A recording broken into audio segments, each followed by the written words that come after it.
start?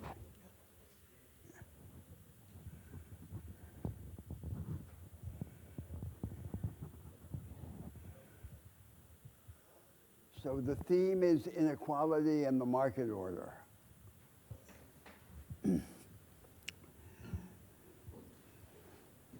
There are three things that we can do with the market order. We can regulate it, and every regulatory strategy is the first stage of a possible strategy of reorganization of the market. There is no absolute discontinuity between regulation and reorganization. The second thing we can do with the market order is to attenuate the inequalities that it generates through retrospective tax and transfer, by progressive taxation, and by redistributive social spending. And the third thing that we can do with the market order, and I'm going to argue by far the most important, is to reorganize it, to reorder its legal and institutional architecture, with the aim of influencing the primary distribution of income and advantage. The secondary distribution is the distribution that results from the correction by regulation and by redistribution. The primary distribution is the distribution that is shaped by the existing institutions. And the claim that I'm going to make is that this primary distribution is what is most important. Consider the intuitive core of the idea that leads us to this conclusion. If the inequalities are vast and we attempt to redistribute through progressive taxation or redistributive social spending beyond a very modest level, we begin to destabilize the established economic arrangements and incentives, the incentives to save, invest, and employ, and as it were, to kill the goose that lays the golden eggs. So in this historical period, ever since the social liberal and social democratic settlement of the mid-20th century, there has been the understanding that correction of the market order by regulation or by redistribution cannot be more than relatively modest. A powerful inhibition to the correction. And the issue before us is how we can go beyond this. Now, the inhibition has been reinforced by an idea that has been in the ascendant during this whole historical period, ever since that social democratic or social liberal settlement was first established, especially in the rich North Atlantic countries. The idea is the idea of market fundamentalism, the idea that the market order has a single natural and necessary form. And this idea has taken an extreme form in ideas of thinkers like Friedrich Hayek, and Karl Marx, because orthodox Marxism is also an example of market fundamentalism. And it has taken a weak form in the conceptions that are in fact predominant all around us. The weak form is exemplified by, for instance, the literature on varieties of capitalism. The weak form of market fundamentalism admits that there is a modest range of variation understood to be like a penumbra around the established form. And the variations within that penumbra are mainly attributable to the distinctions among the societies that adopt the variations.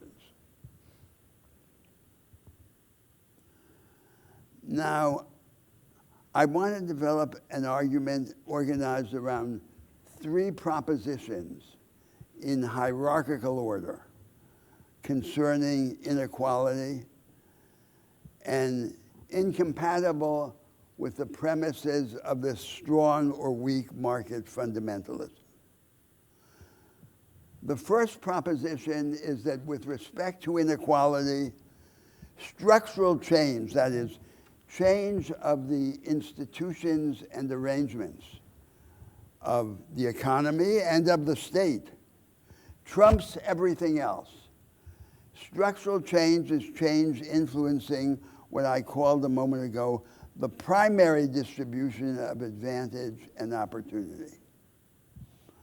And the structural change that would be of greatest significance for the attenuation of inequality in this historical moment would be change that lifts the productivity of the immense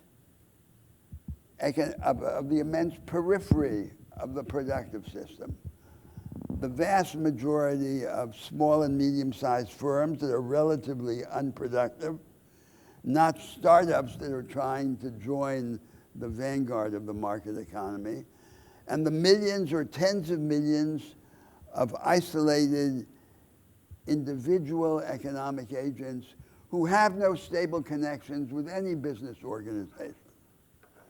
Anything that could lift up their productivity would have the greatest significance for the attenuation or overcoming of inequality. And how are we to imagine this activity? That's what we discussed last week. It has to be devoted to this constituency, not to the vanguard, but to the rest. To be successful, it should be decentralized, experimental, and participatory. That is, no country should have to choose between the American model of arm's length regulation of business by government and the Northeast Asian model of formulation of unitary trade and industrial policy imposed top-down by the bureaucratic apparatus of the state. It should be possible to develop a third option, a form of strategic coordination between the government, the national or local government, and the firms that is decentralized, participatory, and experimental. And that should be the form of what we would then, using the traditional term, call industrial policy. And the ideas motivating this uplift operation should be some of the ideas that we discussed last week. First of all, it should be directed to the majority and not to the vanguard. Second, the objective should be empowerment and equipment, not just automation or substitution of labor. And third,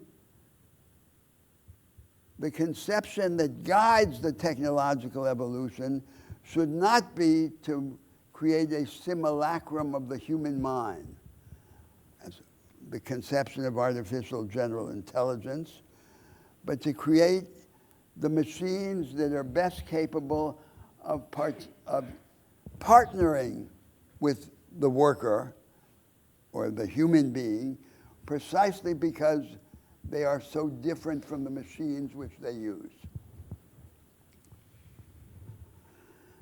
Now, it's encouraging to see this idea developed in economics by people like Roderick and Acemoglu, and now as well in pure mathematics by people like the people around Terence Tao, who are developing the conception of the use of artificial intelligence in pure mathematics based on the contrast between machines that combine a billion data points into one good answer, and the human being who, on the basis of 10 observations, makes an inspired guess. But of course, this attempt to develop an alternative form of industrial policy with the characteristics that I just described is not the whole of the institutional changes that would be relevant. There are many other areas, and let me give some examples. So one other example is in education. So in these countries that are big, unequal, and federal in structure, like the United States, it is necessary to combine the local management of the schools by states and municipalities with national standards of investment and quality. That, of course, is incompatible with making school finance depend on local municipal finance as it is in the United States. And to develop a completely different conception, a program of both general and local education, a program that emphasizes a form of education that is analytic and synthetic rather than encyclopedic, that is dialectical, that teaches everything from contrasting points of view, and that takes cooperation, teamwork, as the basic characteristic of the classroom.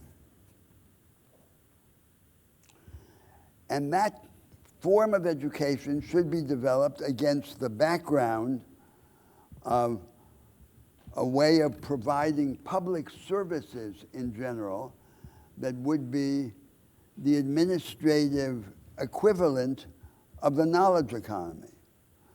What we have now in the whole world by way of the provision of public services is what you could call administrative Fordism.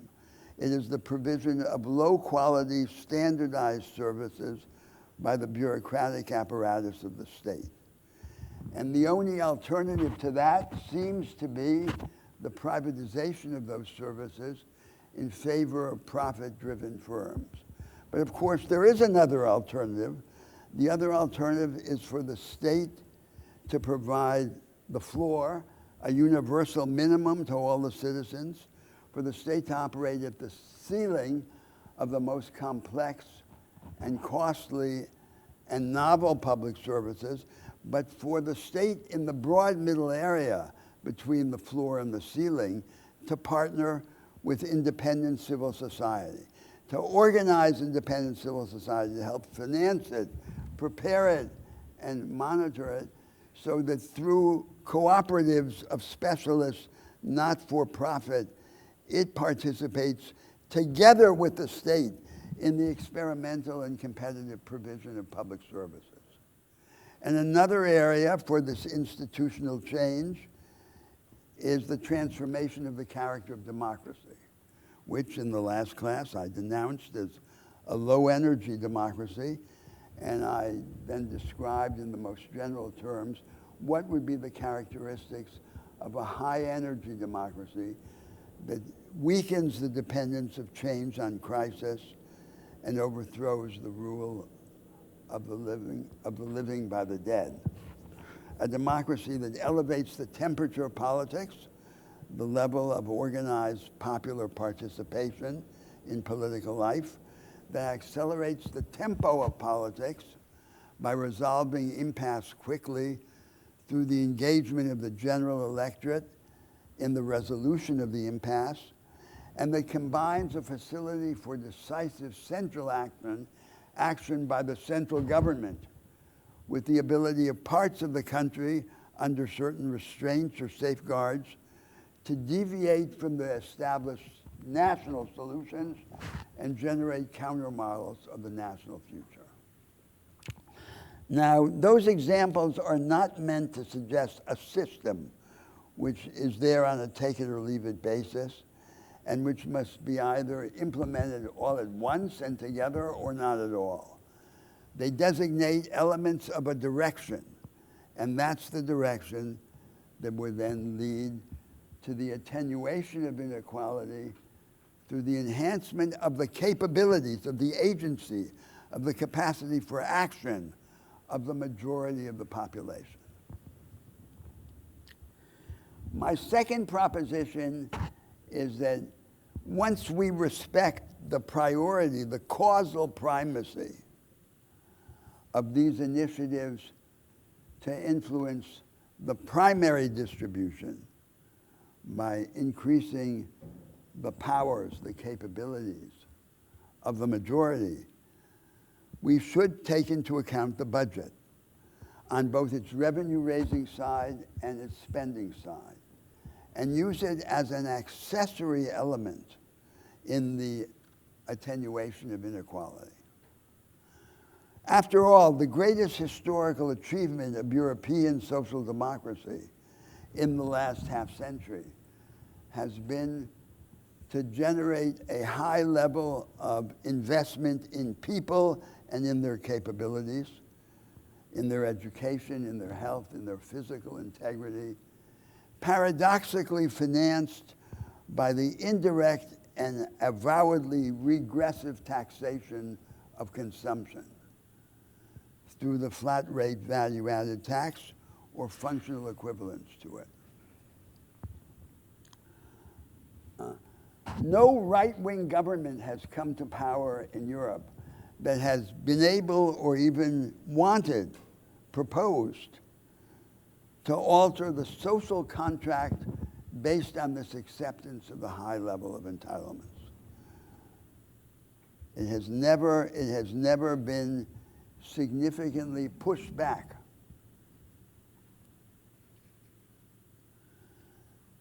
So consider this enigma in comparative fiscal experience. The rich country in the North Atlantic world that on paper has the relatively more progressive tax system is by far the most unequal, the United States. Because it bases its tax system heavily on the progressive taxation of personal income. By contrast, the European countries, which are far more progressive in the overall effect of their tax systems, bases its finance largely on the regressive and indirect taxation of consumption. What is the explanation of this paradox? The explanation is relatively straightforward. The European countries take in at least 10% of GDP more than the United States, and everything that they lose by way of progressivity on the revenue-raising side of the budget, they gain in double on the spending side. So what matters in the short term most for the redistributive effect of the budget is not the progressive profile of taxation. It is the aggregate level of the tax take and how it is spent. But the politicians in the United States obviously prefer progressive pieties to transformative effects. And at election time, they defend the primacy of the progressive taxes, apparently as a way of showing whose side they're on, although they know, or they should know, what the practical consequences are. So the indirect tax, the regressive tax, in its purest form is the comprehensive flat rate value-added tax, which is completely neutral in principle in relation to the system of relative prices. And because it is completely neutral in relation to the system of relative prices, it makes it possible to maximize the tax take while minimizing the economic trauma to the established arrangements and incentives. That's the essence of the explanation. Now I come to my third proposition. My third proposition is that if we really want to use redistributive taxation to increase the egalitarian effect of public policy, there is a way to do it. The two primary targets of a redistributive taxation are the accumulation and exercise of economic power, first, and second, the hierarchy of standards of living, what people spend on themselves. The income tax is a crude and hybrid instrument which hits squarely neither of these targets. And in the world as a whole, is primarily a tax on the salaries of the middle class. In principle, rich people don't pay income tax anywhere in the world to a significant extent. So it's strange that this should be the tax favored by the progressives. So the hierarchy, the accumulation and exercise of economic power is a target very hard to hit without major transformation of the property regime. But there is a way to hit it, and that is to hit it at the moment of death through the heavy taxation of inheritance or through the anticipation of inheritance through the tax on gifts inter vivos in the family. The hierarchy of standards of living can be hit by an appropriate tax. And the appropriate tax is the individualized consumption tax, which was theorized after the Second World War, especially by Nicholas Kaldor, a disciple of Keynes, and described in his book, The Expenditure Tax, published in 1956.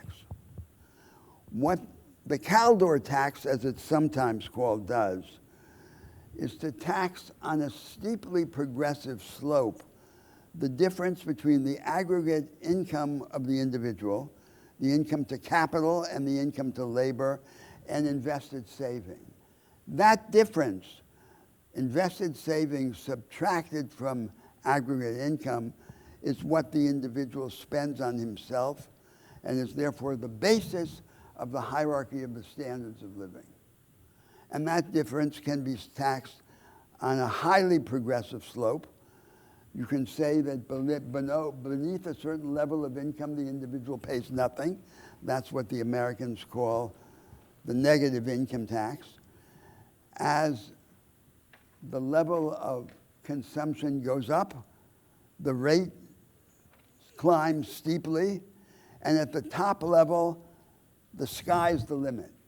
The only limit is political will and political power. It is perfectly possible under the individualized consumption tax to say that for every dollar that the individual spends on his luxury living, he pays 5 to the state. Then the tax rate would be 500%. This tax has no difficulties of administration other than the difficulties of the income tax. From the standpoint of facility of administration, it's just like any declaratory tax and no different from the income tax. So if that's what they really wanted, redistribution, this would be the way to do it, together with the taxation of inheritance and of gifts inter vivos. Now I want to conclude by making some remarks about the conception of the distinction between the right and the left, the conservatives and the progressives, that is implicit in this argument. So for close to 200 years, the idea of the division between right and left has been shallow freedom against shallow equality. The conservatives are the ones who prioritize freedom against the background of the established economic arrangements, and the leftists are the ones who prioritize equality against the background of those same arrangements. Now, this is very well captured by the theories of distributive justice that are now hegemonic in the Anglo-American world, like the Rawlsian theory of justice. Those theories appear to be radically egalitarian. They give the greatest priority to equality. But when they are combined with institutional conservatism or skepticism, especially institutional conservatism or skepticism about the institutions of the market order itself, when you sum up the egalitarian profession of faith with the institutional conservatism, the result of that sum is that these principles of equality are like a pseudo-philosophical prop to the homely practices of compensatory redistribution under institutionally conservative social democracy. And as I've just argued earlier, the scope of compensatory redistribution is very modest because it implies no structural change. So that's the shape of the ideological debate. The leftists say, oh, we want more equality through compensatory redistribution by social entitlements and progressive taxation. And then they discover they can't have it, or they can only have a little bit of it. And the variation is within a very small margin because they don't have the structural ideas that would allow them to reshape the economic order and influence the primary distribution of advantage and income. So what is the successor to this false contrast between shallow equality and shallow freedom? It's not deep equality. Deep equality would be saying we want a rigid equality of outcome, of circumstance. No one wants that. That's like the idea of ancient Sparta, some myth of everyone poor and frugal and the same. That's what is not desired. So what is desired? What is desired is what you could call deep freedom, the enhancement of agency. And the enhancement of agency is indeed incompatible with radical or entrenched inequality, but its true objective is not the diminishment of inequality. The diminishment of inequality is a byproduct, a corollary of its true objective, which is the elevation of this power of agency, of action in the world. So how then should we reconceive on these terms the division between the conservative and the progressive, the right and the left? We should say they differ in two respects. The first respect is with respect to the practice or the method. The conservative is the one who allows the established institutional arrangements to define the horizon of his initiatives. He says he will pursue his initiatives, like industrial policy, within the limits of those established arrangements, especially the arrangements about the market order. That's the conservative position. That would be the conservative position. And the leftist or the progressive is the one who insists on transgressing the frontiers of this institutional horizon. Not systematically, not all at once by putting one regime in the place of another, as in Marx's conception, but piece by piece, step by step, in the only form which structural change does take in history, which is fragmentary. Fragmentary structural change, which becoming cumulative under a certain conception, can nevertheless ultimately be radical. The second criterion for dividing the right and the left is with respect to the goal. The conservative or the right are the ones who say it is natural for human life to be small. Only an elite of disruptors, of inventors, of geniuses are exempt from this fate of belittlement. and the majority of humanity only in extraordinary moments of national commotion like world wars that require extremes of sacrificial devotion. The progressives or the leftists should be the ones who believe that we can all rise to a higher form of life with more capabilities, with more agency, with greater intensity, with wider scope, provided that we rise together. And this was, in fact, the conception of the classical liberals and socialists in the 19th century, like John Stuart Mill or Karl Marx,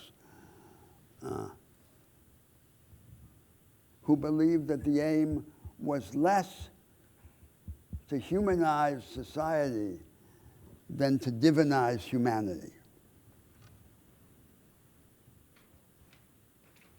Thank you.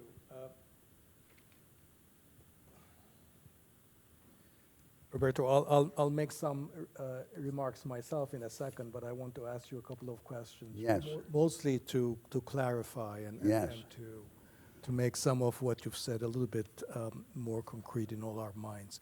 One is it might be useful for you to say something about how you view the achievements and the limitations of European social democracy, Yes. and to what extent what you're suggesting would be an argument that you would still be making even if European social democracy was still feasible, because your idea is to transcend European social democracy. Absolutely. But absolutely.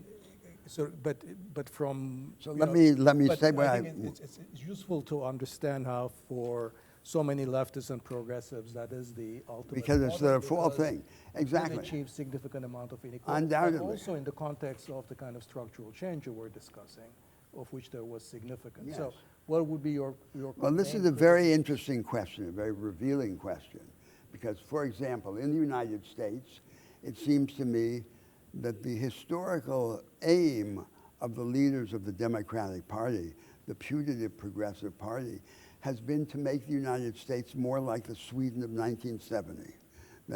That's their idea of what great progress in the United States would be. Because, of course, they misunderstand the Swedish example. In Sweden and Scandinavia and Europe generally, there were many decades of struggle between the social democratic or the social liberal state and the familial dynasties, which continue to own, in fact, much of the Swedish economy. And this struggle ended in a compromise between the Swedish state and those dynasties. And then... You mean the corporate dynasties? The corporate dynasties, yes. And the high level of entitlements, of redistributive entitlements, is, as it were, the postscript, the afterthought. So they don't see the postscript. They don't see what came before, the narrative. They just see the postscript. For example, that's what we have in Brazil. Until recently, until the rise of a new right in Brazil, the only political program in the country has been what you could call tropical Sweden. So it's this idea that we could simply adopt the social entitlements of the social democratic state without having to go through that elaborate exercise of struggle which the actual Swedes went through. Now, I said a moment ago what I regard as the greatest achievement of European social democracy.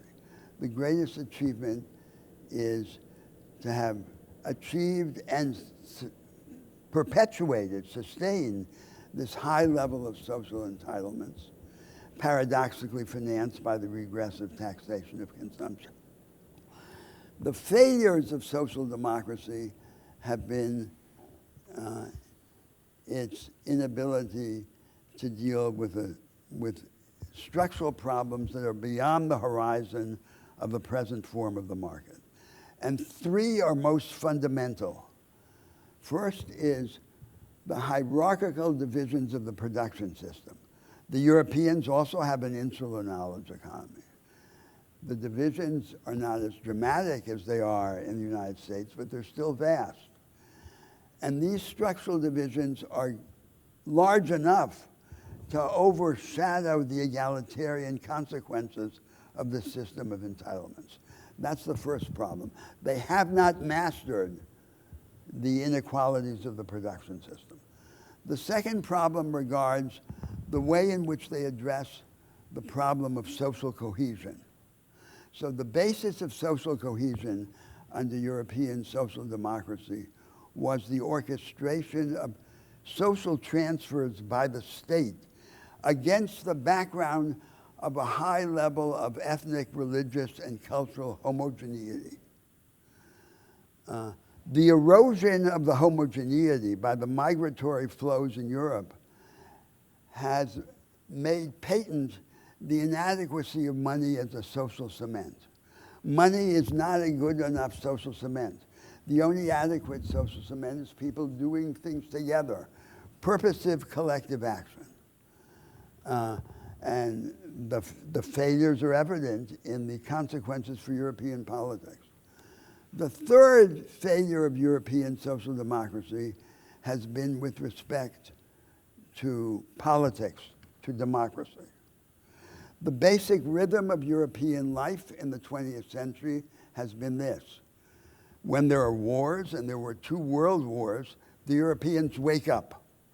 And all the major changes in European history or society were the immediate consequence, the aftermath of the wars. When peace is reestablished, they go back to sleep and drown their sorrows in consumption. This is an inappropriate model for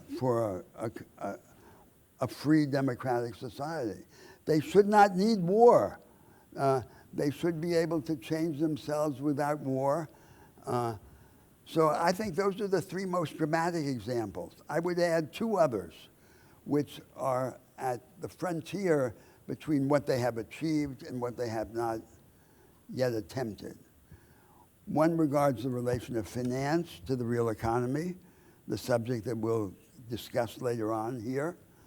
The European economies are also significantly financialized, and predatory, unproductive finance also exercises a huge role there, and they have not mastered finance.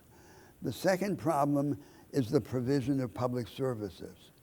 They too have not yet created an administrative equivalent to the knowledge economy. So their way of providing civil public services also remains relatively regressive. That's my judgment on European social democracy. This was very useful. Which I point out continues to be the most admired social model in the world. If the world could vote, it would not vote to become the United States unless, except for respect to power and glory, it would vote to be Sweden or some Scandinavian social democracy. That's what it wants because it has a mistaken idea of how they got there, as well as a misunderstanding of their present limitations. No, this was revealing. I want to go back to the first element that you talked about when you emphasized the primacy of structural change, along Yes. with sort of that's been an undercurrent in our discussions here, is the importance of structural change and disseminating productivity Yes. throughout society. I will give my version of that in a second, but the question I want to ask you is, in a lot of what you emphasized, sort of the experimental, the participatory nature, the sort of cross-sectoral collaborations that are required to make a lot of this happen. The focus on services, the focus on the rest. Right.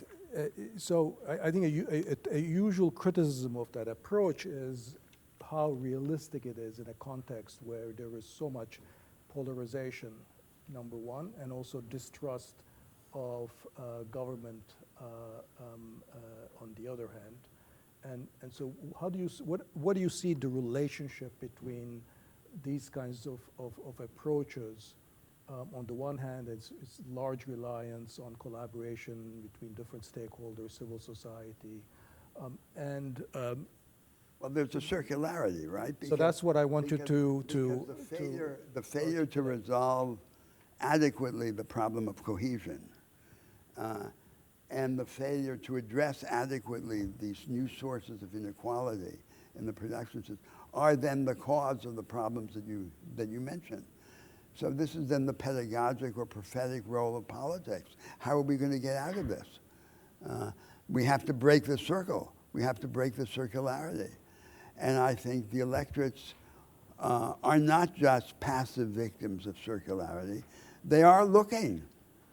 And they make guesses, and they gamble, and they sometimes gamble poorly, but they're trying. They're like the cattle going around the fence, trying to find a way out, a break in the fence. Okay.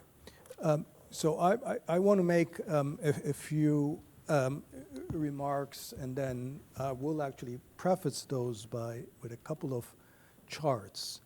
So the first chart I want to show is, since we're talking about inequality, is to take a little bit of a step back from our current discussion and take a long historical look at global inequality. So a lot of what we're talking about here in the context of inequality is inequality within societies, but we might also be concerned about inequality globally. So this is a chart that tracks global inequality from around 1820 on. And this is supposed to be like, sort of as if there were no countries. So this is, equality across households around the world. And two things that you want to, notice about this is, one is that up until around 1980 or so, that global inequality has increased, most noticeably in the immediate aftermath of the Industrial Revolution. And that increase is, for the most part, due to what economic historians call the Great Divergence, which is basically a consequence of an Industrial Revolution, is some countries like Britain and then Northwest Europe, then the United States, sort of take off. Today's industrial countries, they become richer, they grow rapidly, while much of the rest of the world, the periphery, stays behind. So it's really driven not by what's happening within countries, it's really driven by what's happening across countries.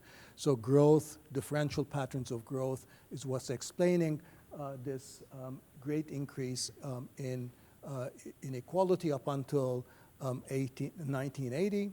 And then around 1980, something interesting is happening, and even though so we don't know whether this will be continued. There are signs that it may not, as our own sort of discussion about worries about the future of growth in low-income countries indicate that this may end. But actually that sort of the Great Divergence is now for a few decades has been followed by a process of global economic convergence. Again, this decline at the very end, this tail end, is not because what's happening to inequality within countries, which actually in most countries has been rising in this period.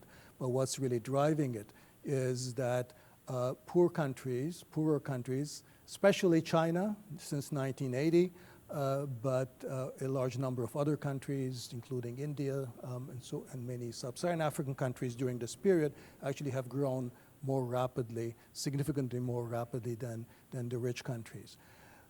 The main lesson from this, aside from the fact that in this sort of long span of history, global economic inequality has increased, and it's huge, as you can see from the numbers on this chart, but also that what drives global inequality is largely sort of what is happening to differential growth rates across countries. It's not what's happening within countries, sort of many of the things that we've talked about. So that's a link to what we've talked about earlier, to our discussion about economic growth, the importance of economic growth, because if you care about global inequality, the first order determinant of that is actually going to be what's happening to economic growth in the low-income countries, in the developing countries, okay? So that's an important connection to our discussion about. And Danny, could I ask a question? And is not the greatest determinant of that, in turn, labor mobility among countries? Is that not the Labor that is- mobility among countries? Yes, the ability to cross national of labor to cross national frontiers. That is, obviously, couldn't be done instantly, but I would say. So what is it? So, what would change the situation would be first the proliferation of growth miracles, Right. in the world. Right. And the question is, what's the basic logic of the growth miracles? And second, labor mobility. Well, labor mobility would be, in some sense, the greatest flattener, right? I mean, if you were Yes. to imagine that poor workers in the developing world, in the low-income world, essentially just moving to countries where there are higher productivity opportunities, that would be probably the most important single thing you could do to sort of eliminate some of the disparities in incomes across countries. But there's an unrealistic and a realistic version of that, right? Yep. The unrealistic version is the fantasy of immediate, general, universal labor mobility. Then, of course, everything breaks down in the whole world at once. And no one could imagine that or propose that. But the question is whether there can be a gradual movement in that direction with safeguards and compensations for both the sending and the receiving countries. And that is within the realm of possibility and is the appropriate object of cooperative arrangements among the sovereign states.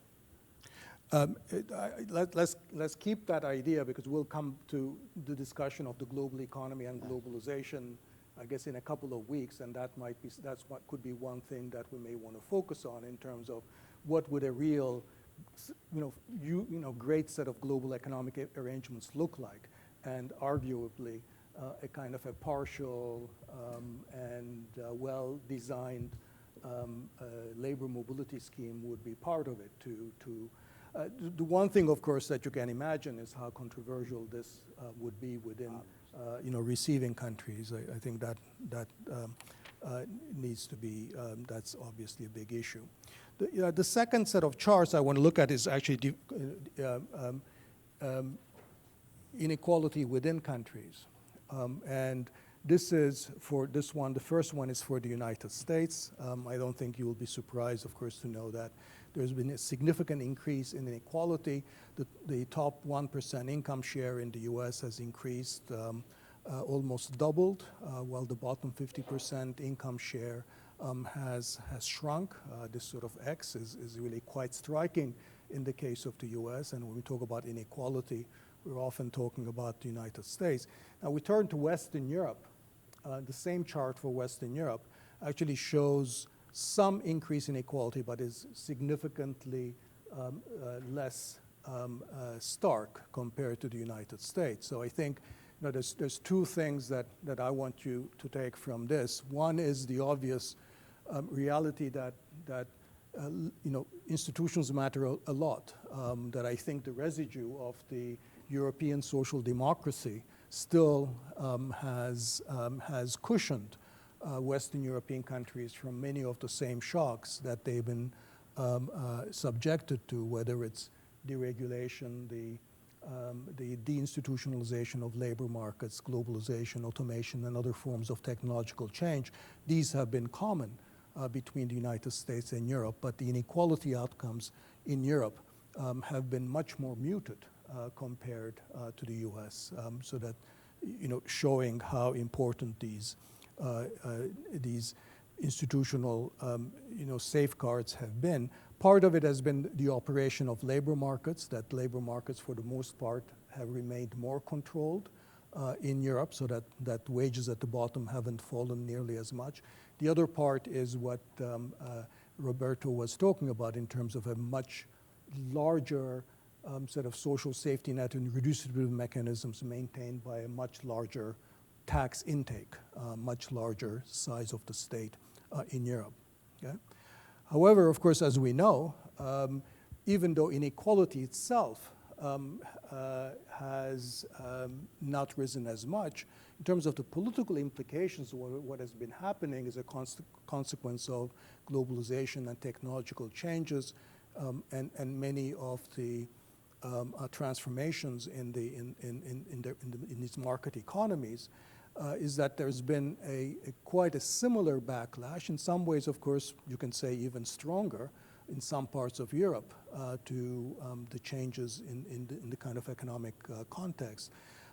And I think the point there is that it seems clear that what is driving that populist backlash in Europe is not a rise in inequality per se, that you wouldn't be able sort of to track it purely from inequality, but it's something else. And I think what that something else is something that's much more closely linked to what Roberto terms of this divide between the vanguard and the rear guard, or what I would call sort of the new labor markets, where good jobs have become much more scarce, and the middle class and the lower middle class feels significantly more anxious about its future, much more worried about downward mobility. So these worries about sort of the fate of the middle class and the disappearance of good jobs are not necessarily very well captured by these inequality numbers, but I think they're as strong in Europe as they are in the United States. So and they are the counterpart to what you were saying as the sort of the failure of the knowledge economy in Europe to be disseminated to the rest of society and creating good jobs for the rest, for the purpose. Especially those jobs that you listed in the chart last week. Right. As the fastest growing jobs. Right. And they are jobs of people who don't have college education. Right. And it would be most important to enhance the productivity of those jobs. That would be the greatest possible advance. Exactly. So you will remember the two tables that I showed last week, was it? Yes. That about sort of where the future of the labor market is, where the future occupations are. It's like home health care and that kind of thing. It's long-term care. It's about food service. It's about retail, warehouse workers, and a lot of sectors where the challenge of making more work more rewarding and more productive, I think, is going to be critical. So I think my answer to why the European social democracy or the European welfare state is no longer sustainable has to do with the nature of these changes in labor markets that sort of under the post-war model and the traditional welfare state presume that good middle-class jobs would be available to all with adequate education and therefore focused on social spending on education, social security, social insurance against idiosyncratic risk, whether it's unemployment, illness, disability. The idea that basically by investing in human capital and then by ensuring sufficient social security, that you didn't have to worry about what's happening in labor markets in the productive sphere itself, because that on its own would be generating sufficient number of good middle-class jobs, which of course largely was provided by manufacturing and associated service industries. What is, I think, the case today is that whether it is inequality or economic insecurity and economic anxiety are much more of a structural problem in the way that the labor markets work, that there is an inadequacy of good middle-class jobs that is driven by secular trends, whether it's the effects of globalization, whether it's the result of globalization and technology and new forms of innovation. And when technology and globalization hollow out the middle of the employment distribution, then we have a kind of a structural problem that exhibits itself in the form of a situation of permanent bad jobs and distressed regional labor markets. And this I think, then creates a need for a different kind of a strategy that tackles the creation of good jobs directly. And the traditional welfare state policies are inadequate and at best address only the symptoms of the problem. So I think what I'm saying here is largely complementary to what you described sort of in the first element of your presentation. I will add here, by way of emphasizing the importance of jobs and good jobs in particular, that traditional economics has always significantly downplayed the importance of jobs. That there's a tradition that goes all the way back, of course, to Adam Smith and Adam Smith's fight against the mercantilists, where the mercantilists were too much preoccupied with production and what was being produced. And he said that the wellspring, the fundamental determinant of well-being is consumption. He said production matters only to the extent that it's going to affect consumption at some point. But I think by the time that was sort of bastardized, that understanding into conventional mainstream economics, I think there has been a significant underestimation of the impact of jobs and their quality on individual life satisfaction, the sense of quality. I think jobs are a source of personal esteem, social recognition. And that factor that you mentioned of the emphasis on consumption was accentuated by the influence of Keynesianism, no? Well, Keynes very much. I mean, I think because Keynes was concerned with the failure of sort of the classical economist presumption that markets would adjust, and therefore you didn't have to worry about the consumption, about the production side. So ultimately was forced to take that into account, because the whole Keynesian system was about increasing aggregate demand so you get more production, so you can get more consumption. So there is, in terms of the importance of good jobs, there's sort of the first layer is a layer that you have to understand that it's an direct determinant of individual well-being. It's also an indirect determinant of societal well-being, in the sense that regions and local labor markets that do not create adequate number of good jobs also suffer from a variety of other societal ills. So think about this, if you will, as good job externalities, that if you don't have good jobs, so such local labor markets or localities are afflicted by higher crime rates, broken families, increased rates of mortality, addiction, and as we're seeing today, actually, with support for authoritarian populists, it becomes easier to demonize outsiders or buy into kind of populist appeals from right-wing authoritarians. So the issue of good jobs is one that's important, not only from the perspective of individual life satisfaction, but also from the perspective of societal externalities.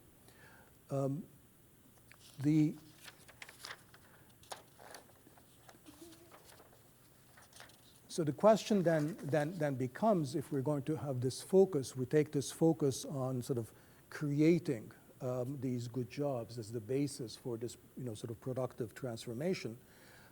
And the next question becomes, where do good jobs come from? How do we get them? Now there are sort of three ways you could generate good jobs. One is on the supply side of the labor market, which is by investing in human capital, that is in education, in training, in skills. So if you will, these are the kinds of fundamentals that economists are concerned about by investing in broad capabilities. The second is by ensuring that there are sort of the labor market regulations and standards that regulate the workplace in the form of minimum wages, collective or sectoral bargaining, hiring, firing regulations, and other types of regulations.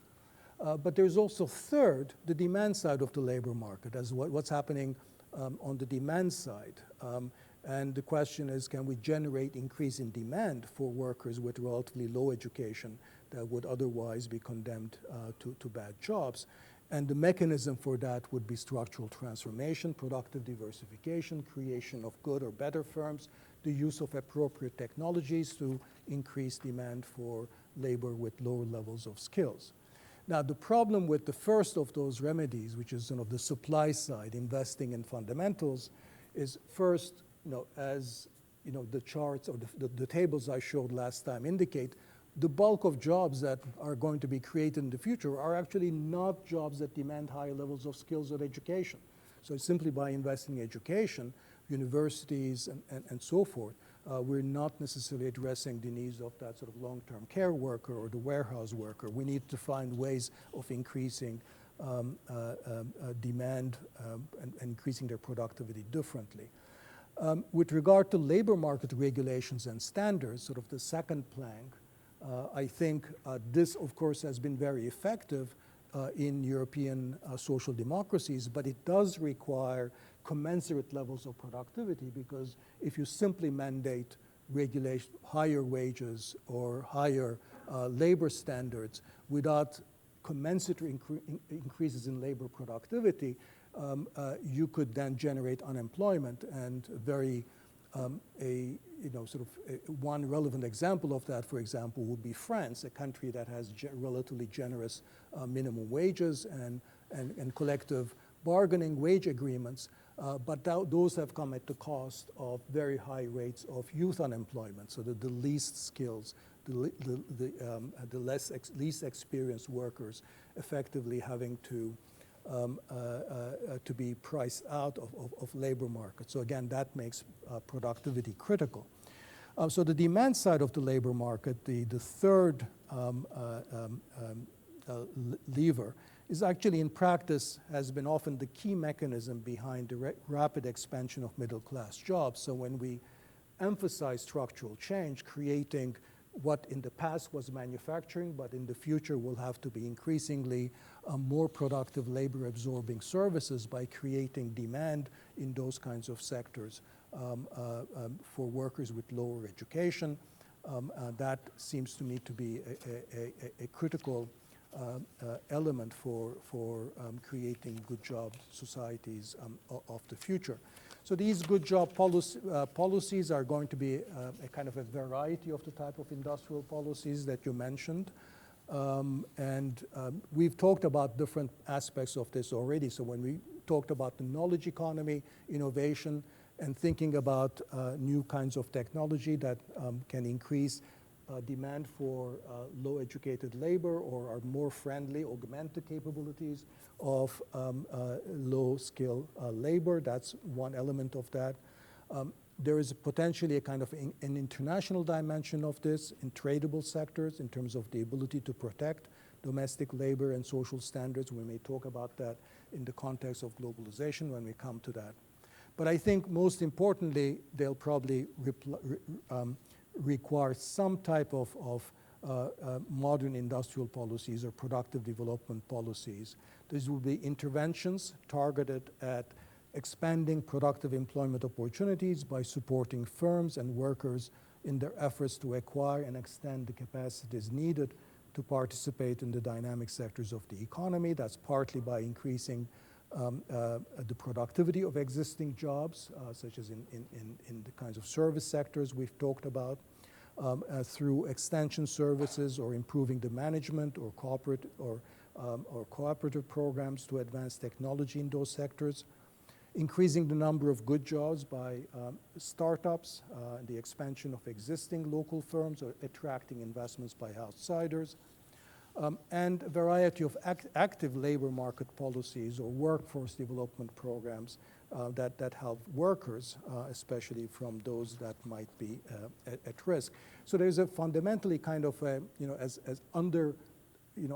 underneath these kinds of collaborative experimental efforts that Roberto was mentioning, I think underneath that there's a certain kind of a quid pro quo here, which is that firms, which are one important partner in this relationship, they need access to a stable, skilled, dependable workforce, reliable horizontal and vertical networks and suppliers, access to technology, contractual and property right enforcement, the appropriate legal and regulatory regimes. Governments, on the other hand, need firms to internalize these good job externalities that we've talked about.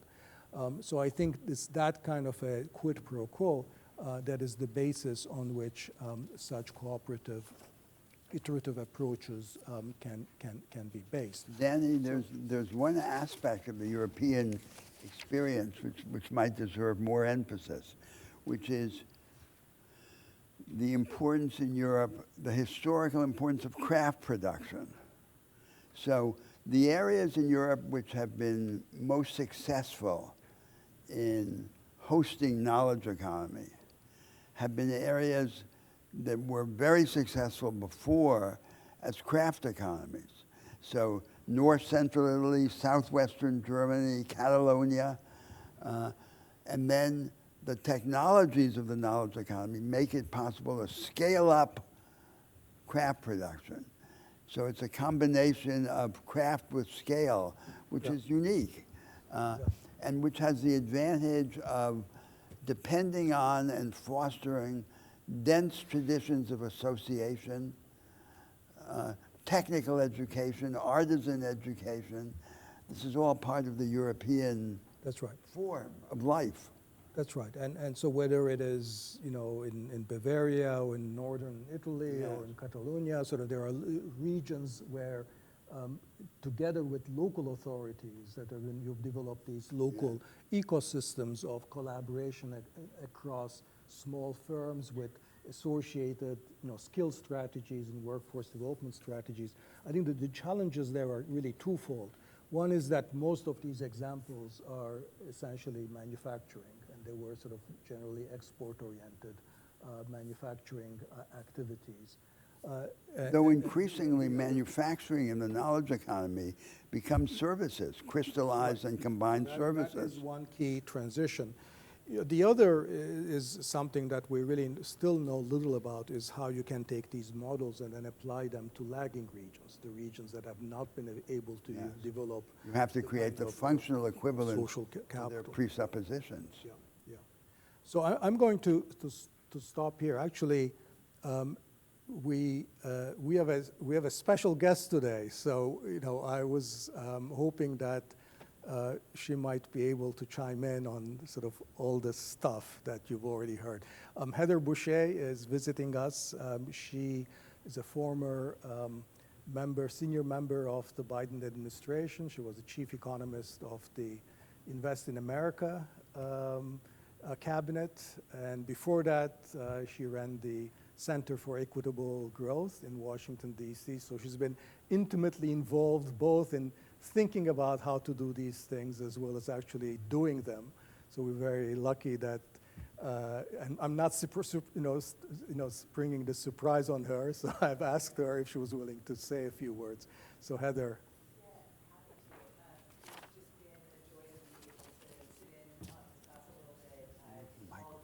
Oh, Heather, there's a microphone. Can you, I think if you just push on it, I think that. But you have to keep pressing on it while you speak. Do I have to hold it the whole time? Yes, you have to hold it. Oh, okay, good. That'll keep me brief. No, please. That really will. So it's a joy to be here. Thank you. I just spent 4 years in the White House working on how we execute on many of the ideas that you all are talking about, doing the best that I could have, given all the political constraints. So it's been very interesting to be reading through this syllabus with an eye to what is the realm of the possible and the difference between theory and practice.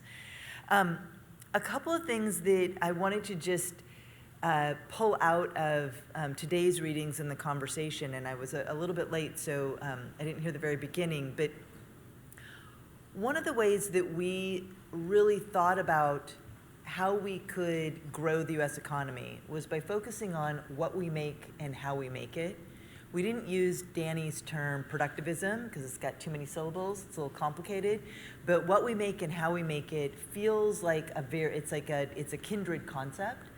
And when you look at what became the core of our economic ideas, that kernel sits at the core of everything.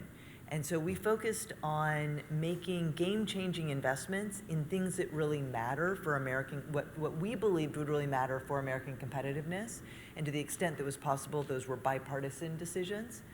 And that is what I think many people think of as the crux of industrial policy, in a place where you really can get a lot of bipartisan consensus. For a long time, we've supported defense industries. The CHIPS and Science Act passed with, I believe, 10 Republican votes in the Senate. So those were places where, okay, these things are really important for our economy. I think that the big, and certainly the clean energy, because of the veneer of climate change, didn't have such bipartisan support, but many of the clean industry, the industries themselves could have, and there's less contention there. But it really get the real challenges, and that's conversation is on the how. So the identifying what things are important is a big step, and taking them out of just defense is a really big step when you think about economic security. I will note, because I know Danny's been really pushing on services and care, and I've spent a lot of time thinking about care infrastructure and the care economy. We tried, and we actually did a lot around the care economy and the American Rescue Plan. Didn't make it across the finish line, in large part because we don't have bipartisan consensus about those industries as really important industries. And you could read it as a story around gender and how people feel about women's role in society, but you could also then take that up to another level about what industries we think are important. And I mean, I think it's just an interesting conversation, I think, to have with the work you're doing, Danny, on services. But the how part is where you get the most political inability to come together. It's where polarization plays such a big role. For us, the how was about two really important pieces.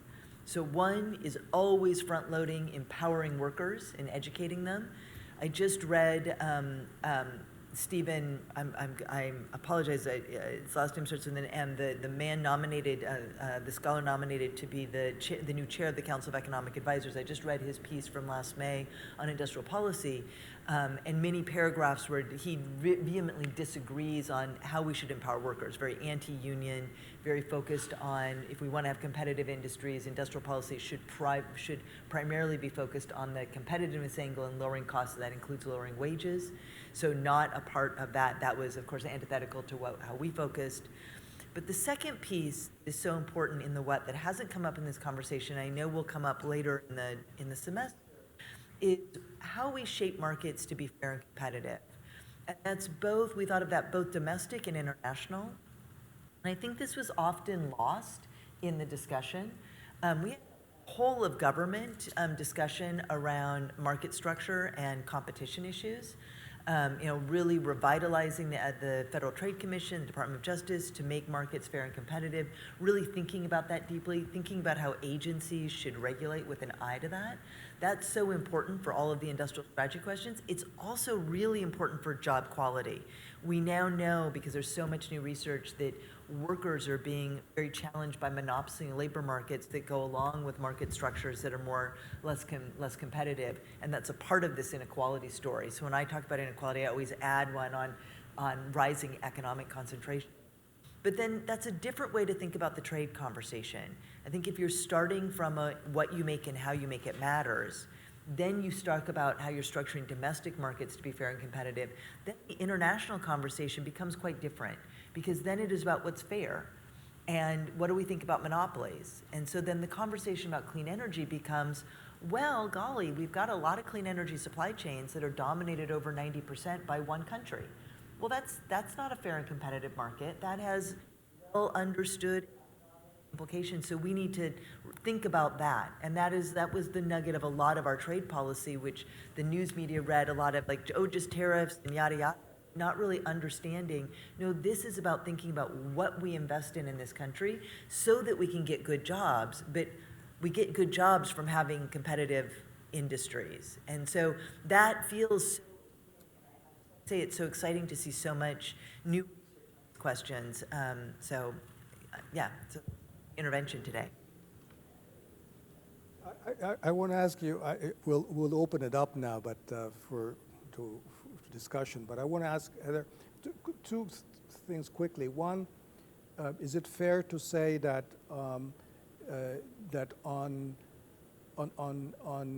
semiconductors and manufacturing, it was easier to get some Republicans to go along with this because of the geopolitical worries about China. So there was also a national security case to be made there. Whereas when you talked about services, it's not just a very gendered issue. It's also that you couldn't get the same amount of excitement on that. 100%. And I mean, China competition, the dual use nature in terms of national security and consumer products, that semiconductors and everything we use, they're also in everything the military uses, so that becomes very front and center. I think too, there was connected to that, there is a sense that having a U.S. manufacturing base is important to national security. I mean, we're seeing that in the wars in both what's been happening in Israel, but also in the Ukraine, that the U.S. has not been able to supply ammunition in a way that one would expect us to be able to because of the domination of our supply chains with other countries that are not that were not our allies in those particular fights. So I think those things have been easier. And the services, there isn't a national security angle, so then you have to start thinking about industrial strategy for economic security or energy security as a way to guide that set of ideas, and that's not in the water yet. And I think that's a place to push the scholarship. On competition, it's interesting that as I was listening to you about how important pushing for competition in the U.S. was partly for improving labor markets and increasing wages and labor quality because of, as you say, there is now a lot of evidence that more concentrated employers mean, lower wages and worse outcomes for labor markets. In Europe, that conversation seems to have gone in the opposite direction. There, the sense is that competition policy has gone too far, and that if you want to strengthen industrial capabilities and better compete globally, that maybe you want to sort of relax a little bit on competition policy. Well, competition is an interesting issue because it's about how you share the rents. And you've already talked a little bit about the different social welfare models in Europe, the different ways that the different institutions that bring labor to the table. In the middle part of the 20th century, you had big firms that were sharing rents with workers and communities and reinvesting in those communities, and so that did lead to these positive outcomes. And you were able to get the reinvestment of profits into R&D that then sort of continue to push out the technological frontier. And that's not what you've been seeing though in this. I mean. And Thomas Philippon wrote a really good book about this that came out in 2019, that the way that concentration has happened today is not led to that reinvestment, and it is degraded jobs and has led to what I would just call a lot of price gouging, right, which we've seen over the past few years using that market power. So it is interesting. So I try to be careful in my language to talk about shaping markets to be fair and competitive. The competition word is still in there, but you have to think about it. There's not a one-size-fits-all there, especially in things like airplanes or maybe shipbuilding. If we bring back that to this country, you're not going to have 20 different firms. You're going to probably have a small number. I don't want to abuse your presence here, but I want to ask you one final question, if I can, on maybe somebody else will too. But when you were in the administration, you visited a lot of local communities because in CHIPS and other programs, you were putting a lot of money into specific communities, and that all then required a lot of the type of local work and collaboration and problem solving locally by local agencies to make these programs work. And can you reflect a little bit about sort of what it took at the local level for this capability to work? Yeah, well, now this is my favorite thing to talk about. So in the last 12 months of the administration, I went to 19 states and with my colleague, and we were seeing the ideas in action. We were visiting places that we were investing in, either through the Bipartisan Infrastructure Law or through CHIPS and Science or through the Inflation Reduction Act. I got to do ribbon cuttings on high school rooftops when they are putting in solar panels, and talk to the manufacturers and the folks making that happen. Talked to a lot of companies who are putting together the technology and the commercialization of electric school buses. But saw in each of these places, we sat down with economic leaders. We sat down and did a roundtable with businesses, with other sort of economic leaders, the mayor, city council, maybe somebody from the governor's office, senator's office, whatever. And it was very bipartisan, and unions sometimes were at the table, depending on the place. And talked about what those investments meant to that community and how they were taking advantage of it. And what was just so clear was that you could see in a room, you've got 15, 20 people around a table, and this company was getting a few $1 billion through either some tax credit or some loan, or in some cases they were investing because of induced demand. So in Syracuse, I visited a factory that if you have ever had cable in your home, there's these little coaxial little nuggets at the end, kind of these pointy things. They make all of them. So I visited the factory that makes all of them. And they are now making this technology to make it easier to connect fiber optic cable in rural communities. The reason that they were increasing their supply, their new manufacturing lines, was because of our investments in broadband all across the country. So they weren't getting a grant or anything. They were just able to ramp up production because of the investments we were making in infrastructure around the country and in this new technology that's going to be, really great. But what we saw when we sat around the table with these folks is that the places where it was clear that the manufacturer knew the people at the community college and knew the people at the university and had a connection to the economic development person in their mayor's office or their community, their county, whatever it was, you could see the energy. And you also saw that all the different players understood their role, right? Like the manufacturers, they understood, no, we don't, they would say, we can't get we can't get workers to our plant that are skilled unless the community college is doing its job. And that's why we've been spending all this time with them. And that's why we're working together to make sure that you have this pipeline of workers. Oh, and by the way, we completely understand that our workers need access to childcare, and that's why we're a part of this initiative over here. And a lot of it was really driven by an economic development leader that had the vision to connect these dots and was bringing people together, which is how they knew each other. And so we read about these ideas, but when you see it on the ground, and that it is, and Roberto, I think you said that, the cement in these communities was the social capital that's being developed, and the commitment to place. Which I think, in a lot of our, at least one of my learnings over the past few years, a lot of our discussions around globalization forget that many of us are actually just irrationally perhaps committed to the place where we are. Our families are there, our cousins live there, that's where we went to school, whatever it is, churches, synagogues, whatever it is, but people are committed to place, and then given the opportunity to invest in that place and have businesses that will invest in that place, you see the community stepping up and being like, okay, awesome, we can work with this. But if you don't support that industry and make it difficult or impossible for them to succeed, they can't invest in that place and all these other pieces. It doesn't matter how many jobs programs you have. If the industry can't thrive for competitiveness reasons, then you're not going to have it. So, yeah, but happy to talk with anybody about the travels. So one other comment on that, and I pointedly asked Roberto about sort of how do you do this kind of thing in an environment where politics is so polarized, and one of the sort of the anecdotal evidence for the type of local initiatives that you're talking about is that often the people who are, whether it's a local, elected officials or business people or the community college, they're actually seeing themselves essentially in a kind of problem-solving mode, very pragmatic, in a way that sort of, transcends or sidesteps sort of higher level issues about, whether you're a Democrat or Republican or where you fall into the big issues of the day in Washington, or where you stand on sort of the cultural debates that people talk about.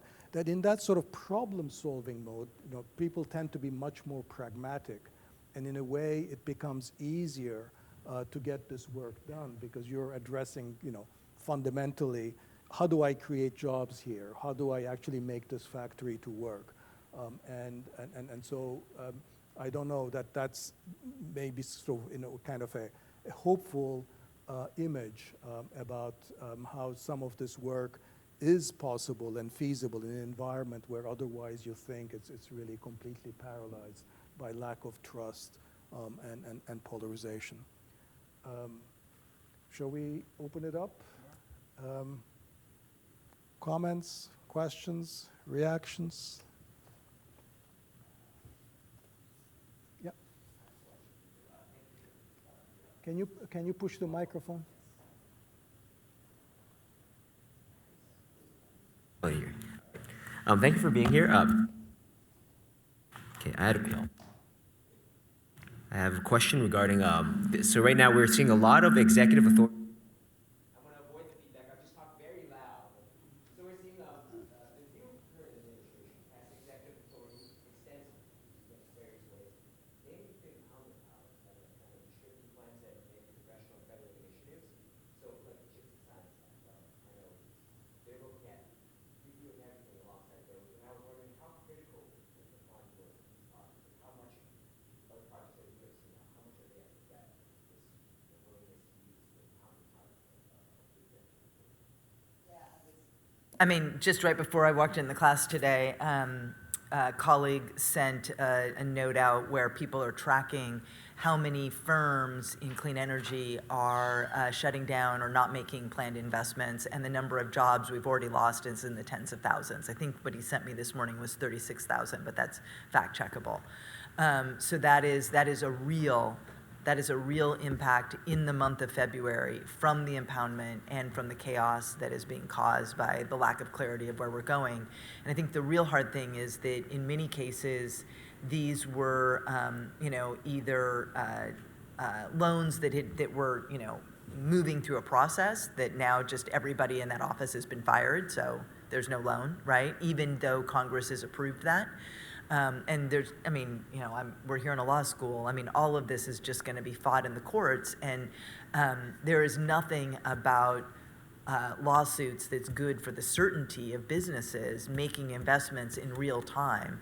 And I think particularly with the clean energy pieces, but also true for semiconductors. I mean, semiconductors, the technology moves so quickly that, if you aren't able to take advantage of the investments that you made, the capital that you've already invested and make money off of that, that's going to make it very hard to go to the next iteration. We already know that we're challenged with keeping keeping abreast of that competition. But in clean energy, because this is about systems change, you have maybe a bunch of things that are moving over here, but for those to work, you have to have this stuff, we're not going to have everybody buying electric vehicles and driving them around until you have the charging network, for example, right? You have all these pieces that fit together. And so my biggest worry is that you kind of start pulling out different pieces of the Jenga game, and then all of these other investments go belly up. And that is a lot of business owners, a lot of communities, a lot of jobs. And quite frankly, these are, 70 to 80% of these jobs and investments are in red places. They're in some of the, they are in places that have been left behind. And to have yet another economic tragedy befall these communities is going to be really, it can be heartbreaking, and it's not going to help build up trust. So it's been very confusing to me to watch this because, there were 17 Republican members of Congress who in August wrote a letter to the speaker saying, please do not stop the tax credits flowing to our communities for clean energy because this is revitalizing our communities. It's creating new industries. And yet the president and quite frankly, Elon Musk have come in and be like, nope, let's just fire all the people and let's not do that. But it's very challenging, I think, for anybody trying to make investment decisions and for the communities. Yeah, in the back. Everyone can hear, but I just first thank you for coming. I wanted to ask a little more about the tariffs that you mentioned, because you mentioned they had been really misunderstood by a lot of the media. If I recall correctly, you mentioned that they were to like prevent monopolization of certain markets to create more fair competition.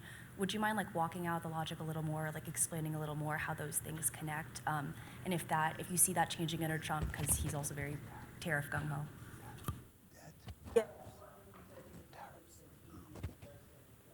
I haven't looked at the paper or looked at the news over the course of today, but he is threatening 25% tariffs on Canada and Mexico, but without, this seems to be, I can't read his mind, so I don't know exactly why, but it seems to be more about things that don't have to do with the economy and don't have to do with U.S. industry, right? Because we know that there are so many, there's going to be so many challenges for like U.S. automakers if you put this high tariff on, because parts now are going back and forth over the border so many times because we've had NAFTA and the USMCA for so long that it creates this. I just got back from a conference yesterday with all these business economists, including the chief economist for General Motors and Ford and folks like that, and they're just like, how do we have to cope with this very changing environment, and we don't know what they're going to do. That's making it difficult for us to do business.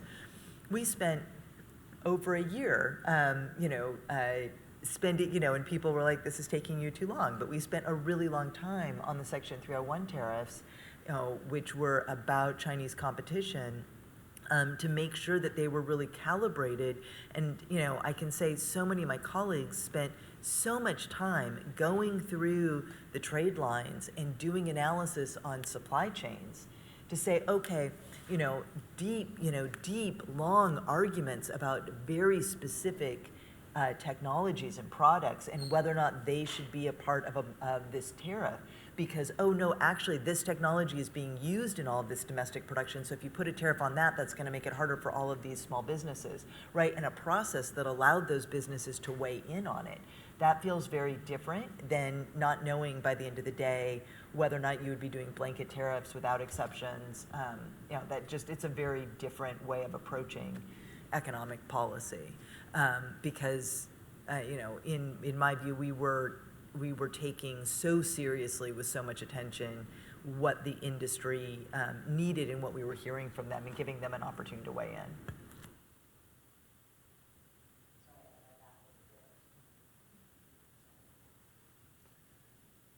Read it.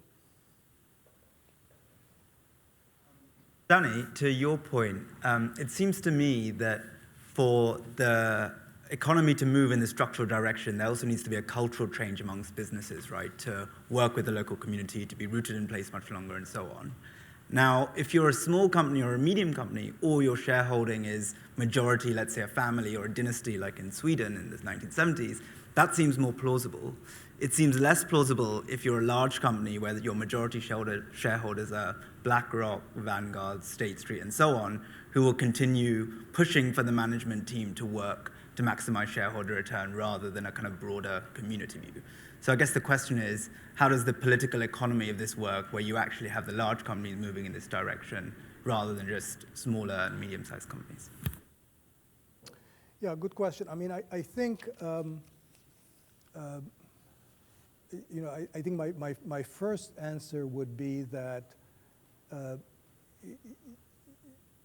the kind of arrangements we're talking about are not meant to act as a tax on these companies. They're meant to actually also enhance their longer-term profitability and sustainability, but in ways that actually also enhance the possibilities for the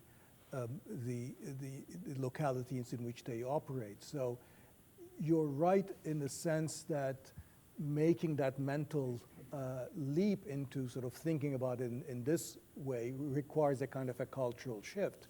But it is not that, okay, so you companies have to resign yourself that you simply are going to be less profitable and you'll be sharing more of the surplus. So I think, some of that is, yes, I do think we need a better understanding of what the sharing of the enterprise surplus is, and I think corporations have had an easy time for a very long time now in the US.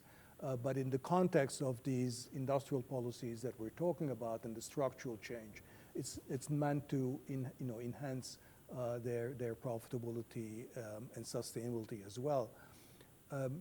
It is certainly in the short run. I mean, I think the way that financial markets and private equity markets sort of operate might be a kind of an obstacle, and that's an issue that we'll talk about next week in the context of financialization of the economy, to what extent finance has become disconnected with the real economy, and that might be one of the issues that we may want to talk about. But ultimately, I would say that I actually think that most investors actually don't have any ideology. I mean, I think they care about sort of making money, whether it's individuals or corporations. So they're among those that are quickest to change their views on sort of what the right frame is.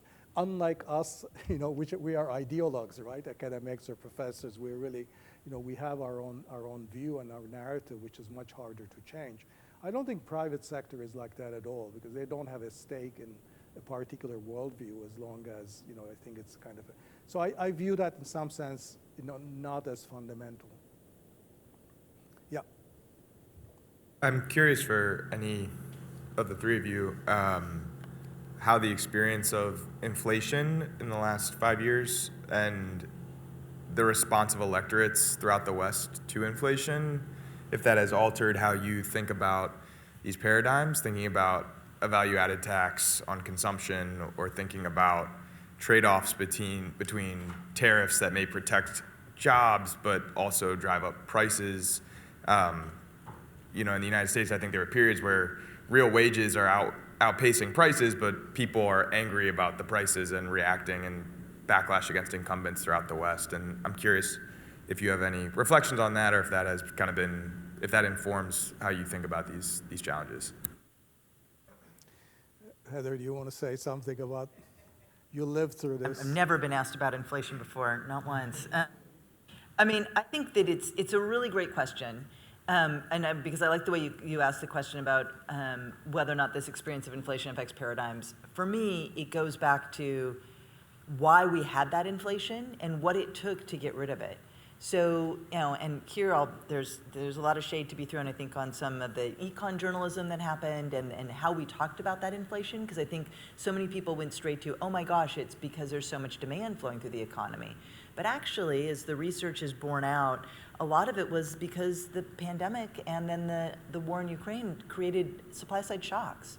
And, the pandemic sent everybody home, and then you had, I just remember the day where some factory was shut down in Malaysia, and all of a sudden phones were ringing off the hook because it had some part that meant that all of these factories in the U.S. couldn't do what they needed to do, right? This is supply-side shock. And when you think about the kind of challenges that are going to come, that the U.S. economy and the global economy is going to face over the next 10, 20, 50 years because of climate change, what we've learned over the past 4 years, I think, is giving us a lot of information about how well we deal with supply-side shocks, which is that we don't understand them, and it actually requires a lot of humans. So what I saw happen in the White House, so I saw the Fed doing its part. They raised interest rates. Go them. That's like easy. They sat around a table, they did it. What I saw happening in the U.S. government was hundreds, if not thousands, of people having to deal with each of these shocks in a bespoke way, right? Because each of them led to a different part of government, a different part of the economy, and you needed experts to be able to say, okay, so you think about, again, but over the past few weeks, because of this sort of chainsaw approach to the economy, they fired all these people, and as it turned out, they fired the people dealing with the avian flu. Well, I've done like a gazillion TV interviews about egg prices, one of the most important things, but that's not about demand, that's about supply. And that's about a disease that is killing off our chickens, and so you can't get eggs. But as it turns out, eggs are the most important protein source for most Americans, and especially for low and moderate income Americans, because it's really cheap. But yet that requires people with expertise to fix a real problem. And that's not the way we thought about inflation, that economists have thought about inflation for the past half century. It's all been about, oh, you're just spending too much money. But we are now in a new era of supply-side shocks, and I think the public isn't ready for it. And so I'm not answering your question. I'm saying, actually, if any of you want to focus on something, that's it, because that is, I think, going to be one of the most important economic challenges facing the world, is how do we deal with the supply-side shocks? I mean, I think I will add that, I mean, I will admit that I was surprised at how politically salient the rise in inflation, or the rise in the price level, really, the rise in inflation was temporary. How politically salient it was, because I always thought that there was the counterfactual. The counterfactual was running the economy with a lot more people unemployed and a lot less wage gains. And I thought that even leaving aside the part that Heather mentioned, which was the part of inflation that was supply driven, even if you say, okay, maybe in the US we overdid it a little bit on putting more money into people's pockets, that to me would have been ex ante both economically worthwhile, running the risk of running the economy a little bit hotter, but then having a more full employment economy and wage pressure at the bottom. And that it was been, and that's where I think may have been wrong, which is that politically it would have been worthwhile. They would have paid, because people would have said, yeah, maybe price level is a bit high, but I'm not, it's employers that are looking for workers rather than the other way around. And so I don't know exactly what we got, or why I got wrong there. Now, of course, with inflation, there's always the risk of spiraling, and that could be, really problem. But, you had a period when, there was real reason to believe that that was not what was going to happen here. So with temporary price spikes, it still seems to have been, to me, ex ante, is it more desirable to run the economy hot than run the risk of higher unemployment. But there was something about the way it worked out that wasn't quite consistent with that. Yeah.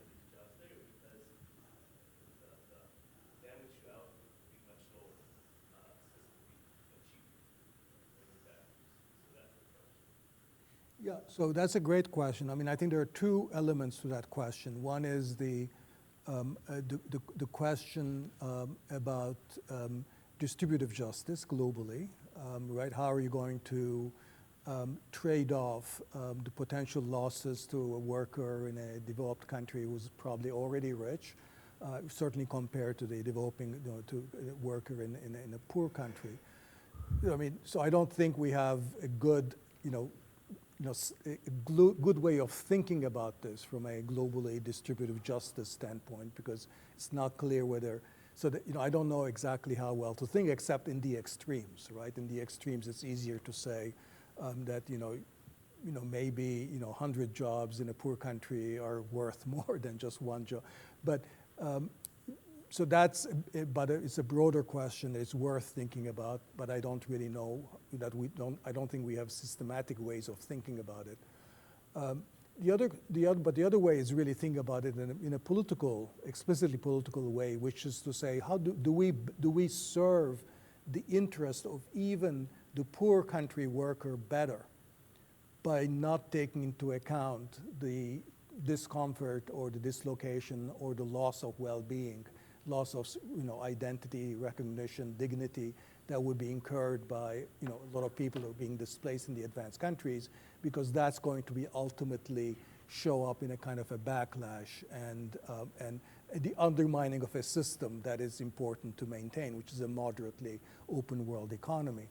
So I think from that perspective, from a political standpoint, I think with hindsight we can say maybe we went a little bit too far, that it may have been better not to it may have been better to pay a little bit more attention to the personal and social cost of job losses in the advanced countries, so that we didn't undermine the general confidence in the world economy and its arrangements as much as we did.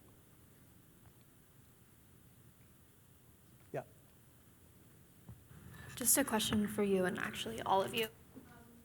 You see emerging technologies such as AI capable of complex economic phenomena and manifest within current U.S. government structure, also during economic crises.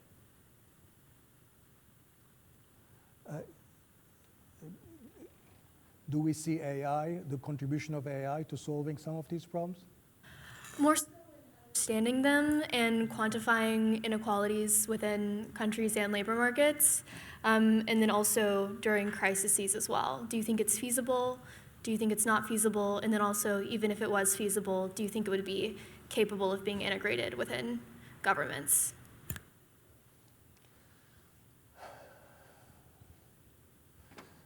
Well, I'm pretty sure that AI will be integrated into government work and at some level, although not probably exactly. I hope not exactly as Elon Musk's sort of vision. But I don't know, Heather. What was? I think there's a couple of things. I mean, one is that the federal government has not had the resources to keep up on technology. I mean, you hear about different systems inside the government using COBOL or languages that only people retired know how to use, and that is already a problem. And so I start there because there's already a upgrade many of the technology systems that administer things. There is, I think, there's so much that we can learn. As one of the things as I'm watching Elon Musk do what he's doing, for a long time researchers have not been able to connect the dots on different data sets inside the government, different administrative data sets by law. You can't connect tax data to other things. Congress doesn't let you do it. And then I'm reading in the paper that he's going to try to do that, and the researcher in me is like, oh, actually, we've really wanted to do that because there's so much you can learn, and you can do things better. But our democracy has said they don't want that kind of data in the hands of the federal government. So I think we'll see how that plays out. But certainly, when you think about supply chains that are so complex, I think there's a lot that AI could do to help us understand that. But there's privacy issues involved as well. We have time, perhaps, for just one more comment.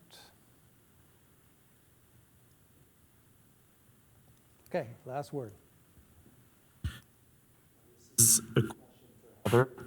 Firstly, thank you so much for your service and for being here in class today. I'll just try to speak loudly. So, given all the billions of dollars of investment through the IRA, the CHIPS Act, into the communities across the U.S., you mentioned a lot of that investment is targeted to Republican communities. It seems like that investment hasn't necessarily translated to political buy-in on the grounds. And I'm curious to hear your thoughts on what you think the driving factors are to that. Is it matter messaging, like economic bias? Just curious to hear what you think could have been done differently, if anything. I will tell this in the form of a story. So as I traveled the country I would say a dozen of the major places I went to, after a round table, somebody would come up to me and they would say very quietly, we're really appreciative of all the president is doing. And I would look at them and I'd be like, well, you gotta say that in front of the group. Like the idea that you're just doing this to do after the event, but you didn't say it in the round table, that says everything, right? Why were you afraid to say that? Do you not want people to know that your business is being benefited from federal dollars? Is that sectorized? And what? I think I'm just an economist. I was like, wow, this is very, that's my first time. We really haven't, in most of the places we went to. And I think that says a lot. So that's one thing. The second thing is think about our model here, right? And it's kind of an early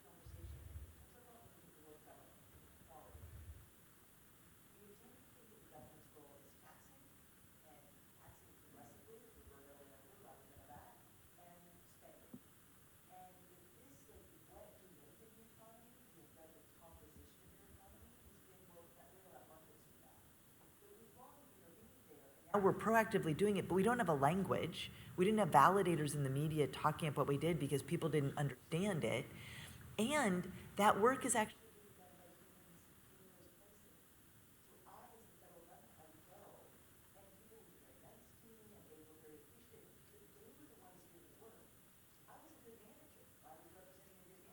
we set a goal, we gave them resources, and then they were then using that to achieve. And good managers have to credit when somebody does a good job. This is there when things go bad.